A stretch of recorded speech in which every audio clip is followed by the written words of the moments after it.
ក្នុងនាមខ្ញុំជាម្ចាស់ផ្ទះសំណាក់បែបទេសចរម្នាក់ខណៈពេលកំពុងបោះសម្អាតផ្ទះមានសម្លេងលាន់នៅយ៉ាងខ្លាំងនៅមាត់ទ្វារពេលកំពុងត្រៀមបើកទ្វារអតិថិជនក៏បានរុញកូនស្រីដែលមានទម្ងន់260 ចិញ្ចៀងរបស់គាត់មកឲ្យខ្ញុំឲ្យពេលអ្នក3 ខែធ្វើឲ្យនាងស្គមឲ្យបានខ្ញុំមើលទៅក្មេងស្រីធាត់ដែលគិតតែពីលុយកាក់នោះដោយវិលមុខខ្លាំងណាស់3 ខែក្រោយមកអតិថិជនបើករថយន្តទំនើបមកទទួលកូនខ្ញុំបាននាំក្មេងស្រីរៀងស្គមស្ដាងម្នាក់ចេញមកតើអ្នកជាអ្នកណាចុះកូនស្រីរបស់ខ្ញុំនៅណាមិនអន់ទេចុះមកអុយដឹងហើយហេតុអ្វីក៏កាច់ម្លេះតូចពេកហើយ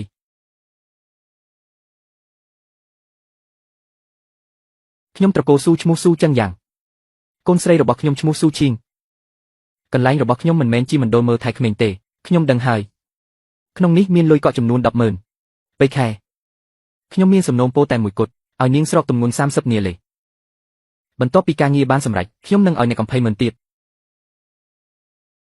ឲ្យនាងស្គាល់រសជាតិលំបាកខ្លះឲ្យដឹងថាអ្វីទៅជាជីវិតក្មេងស្រីម្នាក់នេះត្រូវបានម្ដាយនាងតាមចិត្តរហូតខូចអស់ហើយគ្មានសិលធម៌គ្មានច្បាប់ទម្លាប់អីបន្តិចសោះនៅផ្ទះវាជាអ្នកបម្រើនៅសាលាតាំងជាមួយគ្រូបង្រៀនបាយមួយពេលនាងអាចញ៉ាំស្មើនឹងមនុស្ស5 នាក់ថត់រហូតដល់សឹងតែដើមមិនរួចទៅហើយខ្ញុំរវល់តែរកស៊ីគ្មានពេលគ្រប់គ្រងនាងទេលុយកាក់មិនមែនជាបញ្ហាឡើយឲ្យតែអ្នកអាចកែប្រែនាងឲ្យក្លាយជាមនុស្សថ្មីបានលុយនេះខ្ញុំទទួលយកហើយតើឯងកំពុងធ្វើស្អីនឹងកន្លែងដាច់ស្រយាលបែបហ្នឹងក្នុងរយៈពេល3 ខែនេះឯងត្រូវតែនៅទីនេះខ្ញុំបានផ្អាកកាត់ទាំងអស់របស់ឯងហើយក៏កាត់ផ្ដាច់លុយកាក់ចាយវីទាំងអស់ដែរបើឯងចង់ទៅក៏បានតែឯងកុំសង្ឃឹមថាបានលុយសំបីតែ1 សេនពីខ្ញុំ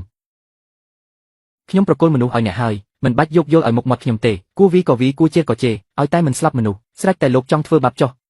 នេះគឺដូចជាបោះការងារដ៏លំបាកមកឲ្យខ្ញុំអញ្ចឹងខ្ញុំតើពុកឲ្យលុយអ្នកប៉ុន្មានខ្ញុំនឹងឲ្យអ្នក2 ដងឥឡូវនេះអ្នកបើកឡានជូនខ្ញុំត្រឡប់ទៅក្នុងក្រុងវិញភ្លាមបានហើយយកកូកាកូឡាត្រជាក់1 ដបមកឲ្យខ្ញុំសិនបន្ទាប់មកទៅធ្វើម្ហូបចំនួន5 មុខម្ហូបសាច់ធំ2 មុខម្ហូបសាច់តូច2 មុខម្ហូបបន្លែ1 មុខលឿនឡើងខ្ញុំឃ្លានហើយផ្ទះបាយណែណោះចង់ញ៉ាំអ្វីធ្វើខ្លួនឯងទៅឲ្យខ្ញុំធ្វើខ្លួនឯងនឹងត្រូវហើយអ្នកត្រូវធ្វើខ្លួនឯងឲ្យខ្ញុំធ្វើខ្លួនឯងមែនទេទី1ឪពុករបស់អ្នកបងលុយគឺដើម្បីឲ្យអ្នកមិនមែនដើម្បីឲ្យខ្ញុំមកបម្រើអ្នកឡើយទី2ចាប់តាំងពីអ្នកឈានជើងចូលមកក្នុងទីធ្លានេះអ្នកត្រូវតែគោរពតាមច្បាប់របស់ខ្ញុំទី3នៅក្នុងច្បាប់របស់ខ្ញុំគ្មានចែងអំពីមេដោះឡើយច្បាប់គឺជាច្បាប់នៅកន្លែងរបស់ខ្ញុំលុយមិនមែនជាច្បាប់ទេខ្ញុំនេះហើយគឺជាច្បាប់ដើម្បីដោះស្រាយជាមួយក្មេងដែលខូចដោយសារការថ្នាក់ថ្នមបែបនេះពិតមែនហើយគេមិនបានស្រែកឡូឡាទៀតទេគ្មានជាតិខ្លាញ់បន្តិចសោះនេះហើយគឺជាបាយល្ងាចរបស់ខ្ញុំកន្លែងស្នាក់នៅបែបបកសិដ្ឋានរបស់ខ្ញុំគឺមានស្តង់ដារបែបនេះចង់ញ៉ាំក៏ញ៉ាំមិនញ៉ាំក៏តាមចិត្តវាខ្ចីណាស់ហើយមានរសជាតិផ្អែមស្រាលបន្លែដែលដាំដុះដោយទឹកប្រភពភ្នំរសជាតិពិតជាប្លែកខុសពីគេមែនខ្ញុំនឹងទេទៅឪពុករបស់ឯងឲ្យគាត់មកទទួលឯងប៉ុន្តែនៅក្នុងកិច្ចសន្យាមានសរសេរច្បាស់លាស់ណាស់បើសិនជាឯងចង់ចាក់ចេញដោយខ្លួនឯងនោះប្រាក់ 100000 នឹងត្រូវបាត់បង់ហើយខ្ញុំចាំបាច់ត្រូវរំលឹកឯងមួយម៉ាត់ឪពុករបស់ឯងបោះបង់ឯងចោលនៅទីនេះតើឯងគិតថាគាត់នឹងទុកឯងឲ្យនៅស្រួលខ្លួនមែនទេកាត់របស់ឯងកាន់នីហ្គេមរបស់ឯងរាល់អ្វីទាំងអស់របស់ឯងប្រហែលជាត្រូវបានគាត់បញ្ឈប់ទាំងអស់គាត់ដឹងអ្វីដែលខ្ញុំនិយាយគឺជាការពិតមនុស្សដូចជាស៊ូចាំងយ៉ាងនិយាយបែបណាគឺធ្វើបែបនោះគាត់កំពុងធ្លាក់ក្នុងស្ថានភាពតច្រកចាក់ចេញគ្មានលុយត្រឡប់ទៅវិញក៏ត្រូវទទួលរងការស្ដីបន្ទោសបើនៅក៏ត្រូវញ៉ាំអាហារដូចចំណីជ្រូកបែបនេះហើយនៅត្រូវមើលទឹកមុខរបស់ខ្ញុំទៀតខួរក្បាលដែលត្រូវបានគេផ្គប់ចិត្តរហូតខូចរបស់គាត់ជាលើកដំបូងដែលត្រូវដោះស្រាយបញ្ហាដ៏ស្មុគស្មាញបែបនេះឯងមានពេល10 នាទីដើម្បីពិចារណាគឺ1រៀបចំកំទេចកំទីនៅលើឥដ្ឋឲ្យស្អាតបន្ទាប់មកនៅស៊ូឃ្លានទៅឬក៏ខ្ញុំនឹងទេទៅឥឡូវនេះ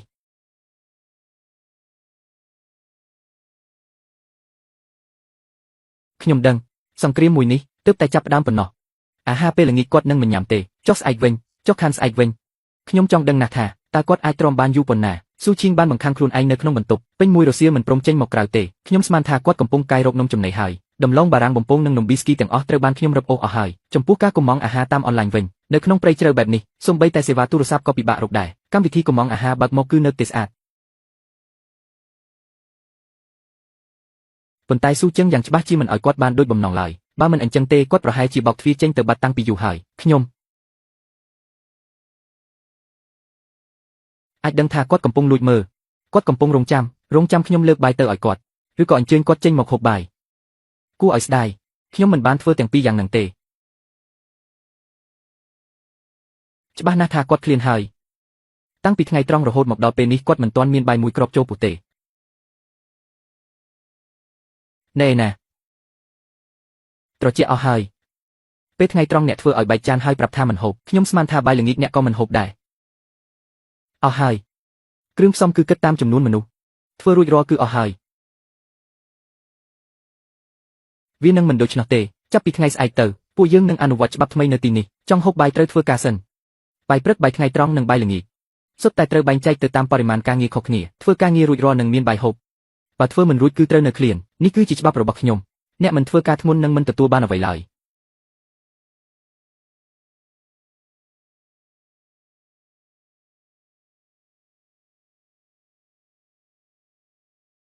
ការងាររបស់អ្នកកាប់វាឲ្យអស់សឹមញ៉ាំអាហារពេលព្រឹកពិតណាស់ឥឡូវនេះវាក៏ជាអាហារថ្ងៃត្រង់របស់អ្នកដែរដៃដែលសំបីតែគម្រប10ក៏ខ្ជិលមួលឥឡូវនេះត្រូវទៅកាប់អស់ប៉ុន្តែភាពស្រេកឃ្លានគឺជាគ្រូបង្រៀនដ៏ល្អបំផុតគាត់បានរារាអស់រយៈពេលយ៉ាងយូរ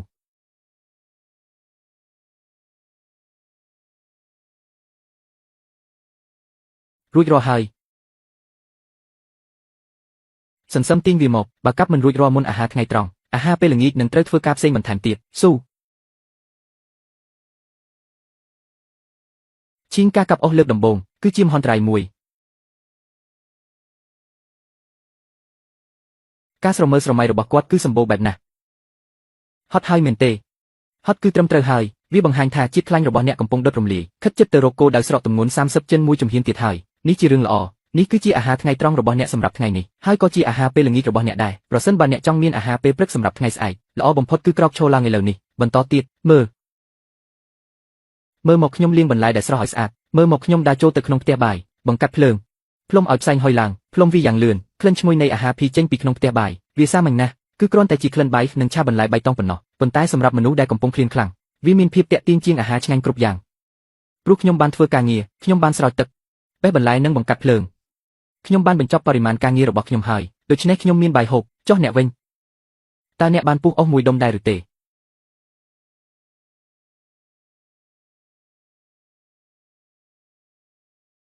ការមិនអើពើរបស់ខ្ញុំគឺជាចម្បាំងចុងក្រោយដែលធ្វើឲ្យគាត់ទ្រាំលែងបានការខឹងសម្បាគឺគ្មានប្រយោជន៍ទេគ្មានប្រយោជន៍ទេបើទោះជាថយក្រោយគ្មានប្រយោជន៍ទេប្រើលុយជីលើគេក៏គ្មានប្រយោជន៍ដែរនៅទីនេះមានច្បាប់តែមួយគត់ច្បាប់របស់ខ្ញុំ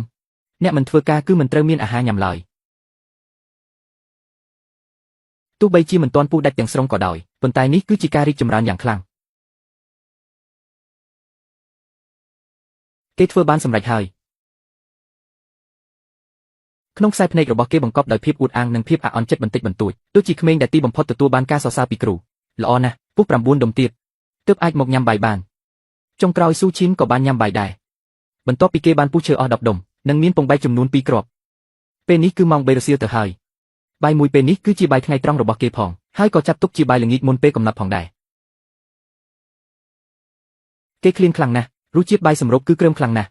មិនអាចប្រៀបផ្ទឹមនឹងបាយអង្ករសម្រិតដែលគេធ្លាប់ញ៉ាំរាល់ដងនោះទេប៉ុន្តែបន្ទាប់ពីគេទំពាបាន2-3ម៉ាត់ភ្នែករបស់គេក៏បង្ហាញពីការភ្ញាក់ផ្អើលបាយនេះឈ្ងុយខ្លាំងណាស់វាមានរសជាតិផ្អែមបែបធម្មជាតិបំផុតនៃគ្រាប់ធាញជាតិមិនមានគ្រឿងផ្សំច្រើនពេកទេមានតែអំបិលបន្តិចបន្តួចប៉ុណ្ណោះប៉ុន្តែអាចញ៉ាំដឹងពីរសជាតិផ្អែមស្រស់និងភាពស្រួយនៃបន្លែដោយផ្ទាល់ថ្ងៃស្អែកធ្វើអ្វីខ្លះនាងចាប់ផ្ដើមរៀបចំគម្រោងសម្រាប់អាហារថ្ងៃស្អែកហើយនេះជាសញ្ញាល្អមួយថ្ងៃស្អែកត្រូវរែកទឹកដាក់ឲ្យពេញពីងនៅក្នុងទីធ្លាអណ្ដូងទឹកនៅក្រោមភ្នំដើរទៅមកចម្ងាយប្រហែល1គីឡូម៉ែត្រការពុះអុសគឺធ្វើតែនៅក្នុងទីធ្លាប៉ុណ្ណោះតែការរែកទឹកត្រូវចុះទៅក្រោមភ្នំចម្ងាយ1គីឡូម៉ែត្រហើយថែមទាំងជាផ្លូវភ្នំទៀតតើអាចតិចជាងនេះបន្តិចបានទេឧទាហរណ៍ថារែកត្រឹមតែកន្លះពីងអីបានទេបានទឹកកន្លះពីងដូរយកអាហារមួយពេលអាហារពេលព្រឹកពេលថ្ងៃត្រង់ឬពេលល្ងាចជ្រើសរើសមួយពេលដោយខ្លួនឯងទៅនាងដឹងហើយថានៅកន្លែងខ្ញុំមិនមានអ្វីបានមកដោយងាយនោះទេមិនមែនមកពីនាងឧស្សាហ៍ឡើយគឺមកពីនាងភ្ញាក់ឡើងដោយសារតែភាពស្រេកឃ្លានម្ហូបមួយពេលកាលពីសៀលម្សិលមិញគឺមិនគ្រប់គ្រាន់សម្រាប់ទ្រទ្រង់ការចំណាយកម្លាំងដ៏ច្រើនរបស់នាងឡើយ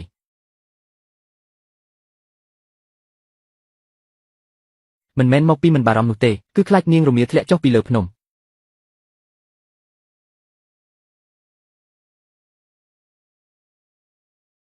បញ្ហាមកដល់ហើយនាងមិនអាចរែកវាបានតតែសោះទឹកពីធុងនោះសរុបទៅយ៉ាងហោចណាស់ក៏70ទៅ80ណាលដែរនាងបានបញ្ចេញនៅរាល់ការអាក់អន់ចិត្តនិងកំហឹងទាំងអស់ចេញមកខាងក្រៅទាំងអស់នាងមិនមែនកំពុងនិយាយដាក់ខ្ញុំទេគឺនាងកំពុងតែអស់សង្ឃឹមនឹងខ្លួនឯងចំពោះស្ថានភាពដ៏អាក្រក់នេះចាប់ផ្ដើមពីត្រង់នេះសិនទៅរែកម្ដងបន្តិចតែច្រើនជើងបន្តិចគ្មាននរណាម្នាក់កំណត់ថាអ្នកត្រូវតែរែកឲ្យពេញក្នុងពេលតែមួយនោះទេគេបញ្ជូនអ្នកមកទីនេះ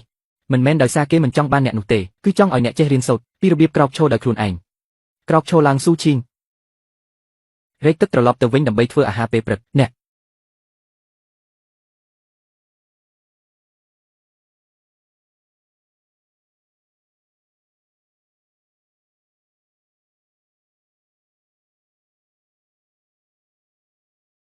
បញ្ចប់ជើងទី1ហើយនេះគឺជាការលើកទឹកចិត្ត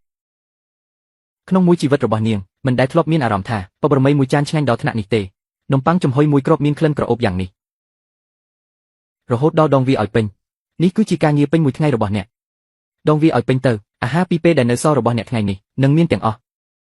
គាត់ដឹងថាការតវ៉ាគឺគ្មានប្រយោជន៍ទេ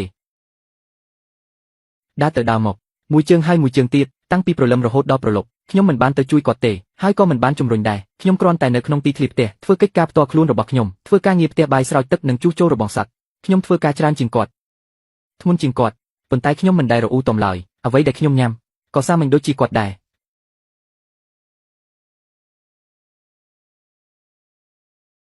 ធ្វើបានសម្រេចហើយដោយខ្លួនគាត់ផ្ទាល់បានញ៉ាំបាយហើយនេះគឺសម្រាប់ខ្ញុំការងាររបស់អ្នកនៅថ្ងៃនេះធ្វើបានល្អណាស់ពេញមួយមាត់សុទ្ធតែរសជាតិឈ្ងុយឆ្ងាញ់នៃពងមាន់នាងញឹមបិទភ្នែកដោយក្តីសុខ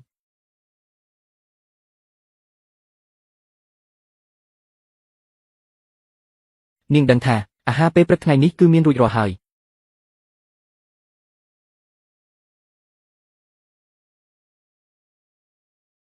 ញ៉ាំទៅគ្មាននរណាម្នាក់ដណ្ដើមអ្នកទេកាលពីមុនសូម្បីតែគម្របដបកូកាកូឡាក៏នាងខ្ជិលមួដោយខ្លួនឯងដែរប៉ុន្តែពេលនេះដៃទាំងគូនេះបែរជាឆ្លងកាត់ការកាប់អស់និងរែកទឹកក្នុងរយៈពេល2ថ្ងៃនាងដឹងថាការងារថ្មីកំពុងរងចាំនាង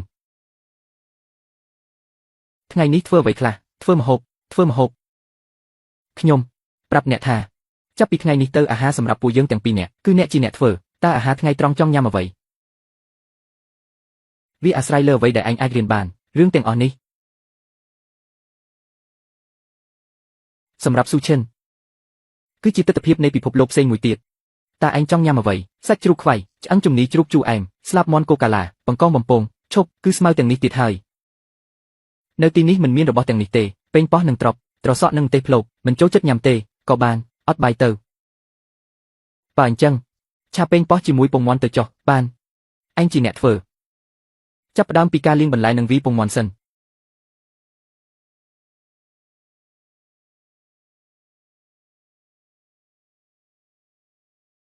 ខ្ញុំធ្វើឲ្យមើលម្ដងមើលឲ្យច្បាស់ណាស់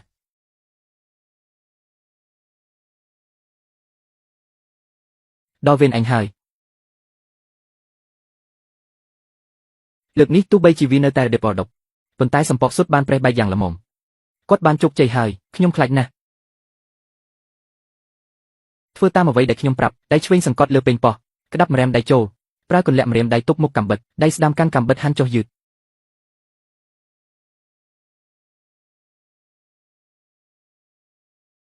រាល់ជំហាននីមួយសុទ្ធតែជាបញ្ហាប្រឈមថ្មីស្រឡាងសម្រាប់គាត់នេះគឺជាលើកដំបូងរបស់គាត់ដែលបានបង្កើតក្លិនក្រអូបបែបនេះដោយផ្ទាល់ដៃ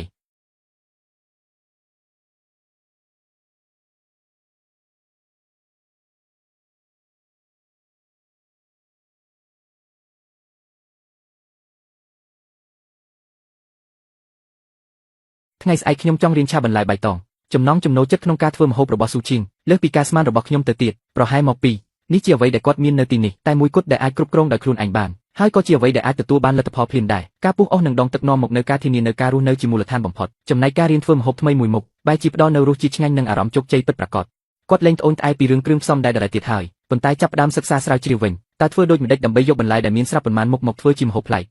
ជំនាញធ្វើម្ហូបរបស់គាត់មានការរីកចម្រើនយ៉ាងឆាប់រហ័សដែលមើលឃើញនឹងភ្នែកតាំងពីដំបូងដែលសូម្បីតែដាក់អំបិលក៏មិនត្រូវកម្រិតរហូតមកដល់ពេលនេះគឺអាចក្រវ៉ាត់ផ្ទះបានទៅហើយទោះបីជាកាយវិការមើលទៅគួរឲ្យអស់សំណើចខ្លាំងក៏ដោយដូចជាកូនខ្លាឃ្មុំដ៏ល្ងីល្ងើម្នាក់